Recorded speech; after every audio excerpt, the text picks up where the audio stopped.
හරි. ඕගොල්ලන්ට අපි එසේ ගිසින් සම්බන්ධව කරන වීඩියෝ එක තමයි මේක.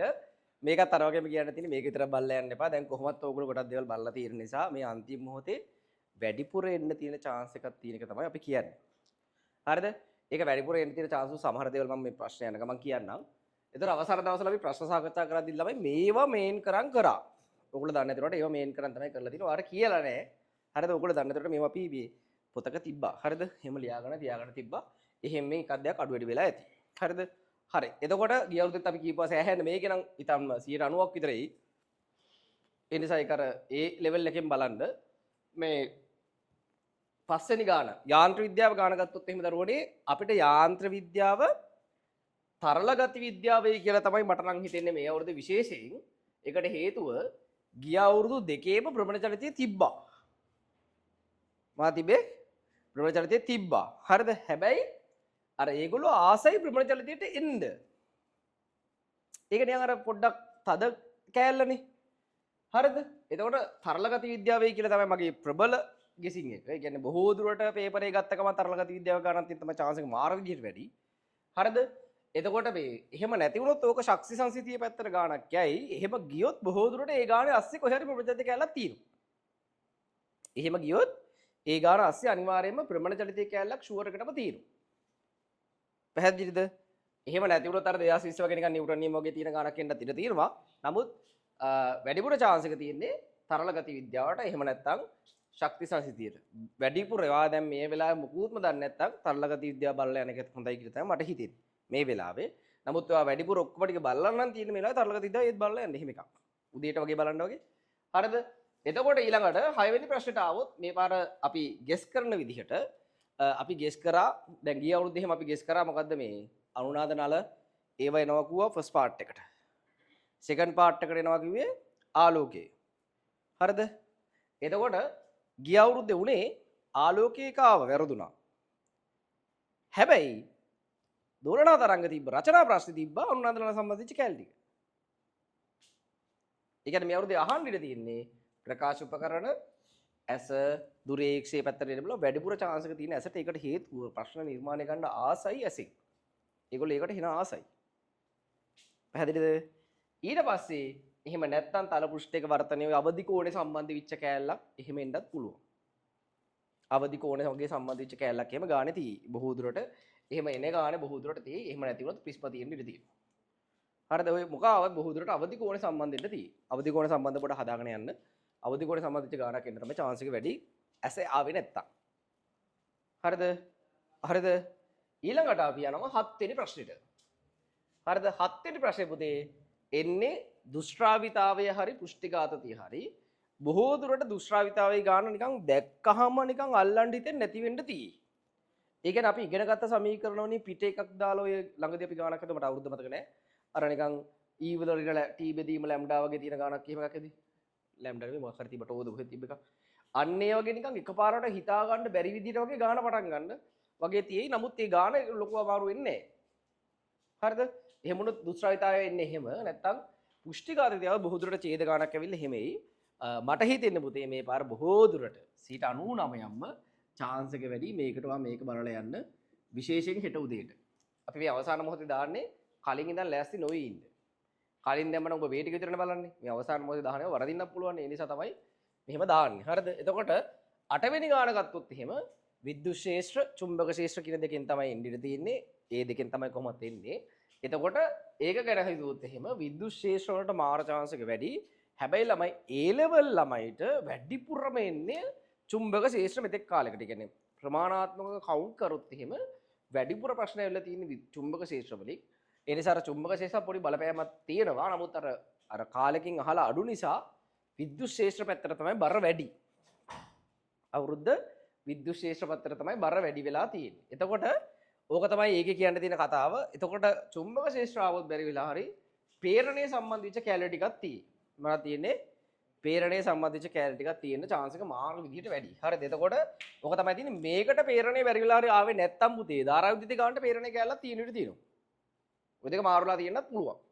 හරිද? මේ ප්‍රේරණ කැලරි ටික බලාගෙන යන්න. හරිද? එතකොට අපි දැන් ප්‍රේරණ ගානක් එහෙම හදන්නම්. එතකොට 10 වෙනි ගාන ගත්තොත් එහෙම මොකක්ද එන්නේ? අපි කියන්නේ මේ පාර ආර්ථාමිතිය තමයි අපේ chances එක. මේකෙත් වැඩිපුර කවුරු හරි යවුවොත් එහෙම මම මගේ පැත්තෙන් යෝජනා කරන්නේ මෙන්න මේක. හැබැයි ඉතින් පේපරේ නිර්මාණය කරන කෙනා මොනවා වෙයිද දන්නේ නැහැ. හරිද? ඒතර අපි කීපුවා සාමාන්‍යයෙන් එහෙම වෙලා තියෙනවා. ඒ නිසා අර අපි හිතලා ප්ලෑන් කරලානේ මේව කරන්නේ. ඒතර අවුරුදු ගාණක් ඇනලිස් කරලා කරන නිසා වැඩි chance එක මේ පාර විද්‍යුත් ශේෂ්ත්‍ර තමයි. ඒකට හේතුව අර ප්‍රශ්න ගත්තත් අපි view අතර මේ MCQ වල චුම්බක ශේෂ්ත්‍ර වැඩි. ඒතකොට ඒ නිසා මේකට chance එක වැඩි කියලා මම කියන්නේ. නමුත් එයා චුම්බක ශේෂ්ත්‍ර ලාසලන් ඒකත් දාලා අරකට දාන්නත් පුළුවන් නේ. අපි හිතනවා නිකන් අරකට එන්නේ නැති හින්දා MCQ එකට දාලා රචනා ප්‍රශ්නට එන්නේ නැති කරන්න හදන්නේ කියලා. නමුත් එයා ඇත්තටම චුම්බක ශේෂ්ත්‍ර ආස හින්දා රචනා ප්‍රශ්නෙත් චුම්බක වලට දානවා. එහෙම දාන්න පුළුවන් ළමෙක්ට, මිනිස්සෙක්ට. ඒතකොට එහෙම වුණොත් අපිට කරන්න දෙයක් නැහැ. නමුත් අර අපි හිතන පැටික් එක හැටියට විද්‍යුත් ශේෂ්ත්‍ර විය යුතුයි. බැරි වෙලා හරි චුම්බකවොත් පේරණේ කොහෙන් හරි කැලලක් කටින් එයි. හරිද? ඊට පස්සේ ඒකත් ඉවර වෙලා 10 ඊට පස්සේ එන්නේ 9 වෙනි ප්‍රශ්නෙට. 9 ඒ ගත්තොත් එහෙම ධාරා විද්‍යුතිය ගැටලුව එන්නේ. පුතේ කෝෂ ආත්‍රිස ගැටලුවක්. කියන්නේ කොහේ කෝෂයක් තියෙන නිකන් කර්චොෆ් නියම දාලා ශක්තිය තියෙන, ක්ෂමතාවයේ තියෙන ඒ පොඩි එහෙම එක ගානක් තමයි දුවන්නේ.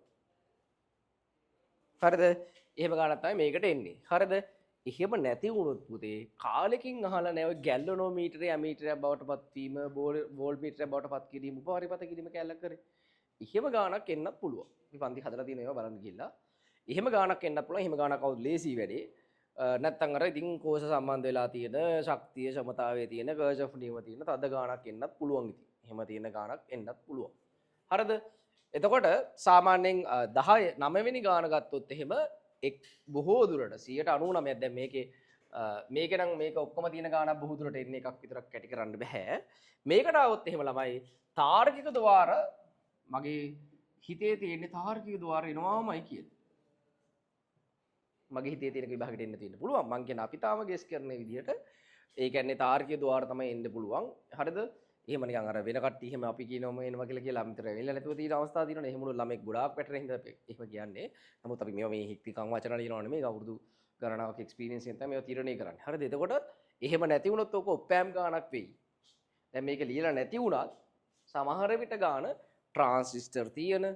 එහෙම නැත්නම් ට්‍රාන්සිස්ටර් අර මතකද අර ඔක්කොම තියෙන එකක් තියෙන ට්‍රාන්සිස්ටර් අර 2020 මන්ද අවුරුද්දක් තියෙනවා මට අවුරුද්ද මතක නැහැ. ට්‍රාන්සිස්ටර් තියෙන එතකොට මොනවාද සෙන දියෝඩය තියෙන ඔක්කොම තියෙන ගානක් එන්නත් පුළුවන්.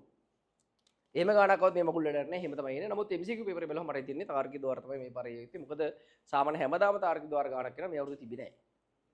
තිබ්බේ අර මේ පිළිපොළ ගාන විතරයි. හරිද? එතකොට මට හිතෙන ඩයෝඩ් සම්බන්ධ වෙච්ච ගානක් එයි කියලා තමයි මට හිතෙන්නේ. හරිද? එතකොට ඒක එහෙම ආවොත් බොහෝ දුරට අන්තිම කැලේ පිළිපොළක් එන්න ඉඩ තියෙනවා.